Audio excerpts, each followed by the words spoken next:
নমস্কার। জ্যোতিষশাস্ত্র মতে বাস্তুতে বাথরুমের একটা গুরুত্বপূর্ণ ভূমিকা আছে।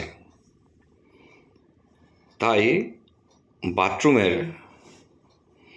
এই বাথরুম ঘরের বিশেষ যত্ন নেওয়া প্রয়োজন।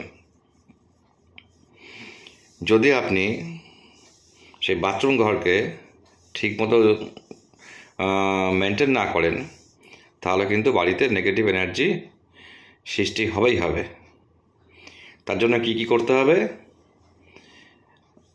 এক নম্বর হচ্ছে, বাথরুম ঘরে যেন কখনোই মাকড়সার জাল না তৈরি হয়, খেয়াল রাখতে হবে। বাথরুম ঘর সবসময় পরিষ্কার পরিচ্ছন্ন রাখতে হবে।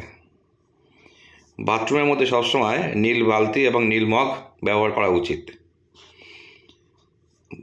এবং বাথরুমের বালতি যেন কখনোই খালি না থাকে, দেখতে হবে এটা। এবারে বাথরুম ঘরে দুটো কাঁচের বাটিতে, একটাতে হচ্ছে 100 গ্রাম সন্দেব লবণ এবং একটার মধ্যে হচ্ছে 150 গ্রাম ফিটকিরি রেখে দিতে হবে। প্রতি 1 মাস অন্তর অন্তর সেগুলো চেঞ্জ করতে হবে। বাথরুম ঘরের দরজা সবসময় বন্ধ করে রাখতে হবে। আরেকটা জিনিস,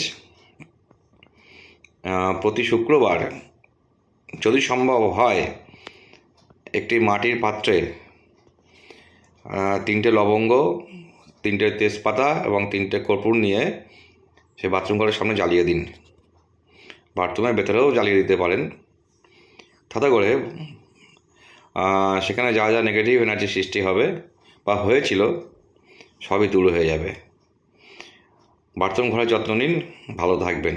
বাড়িতে অর্থের আগমন ঘটবে, হবেই হবে। করে দেখুন। ধন্যবাদ।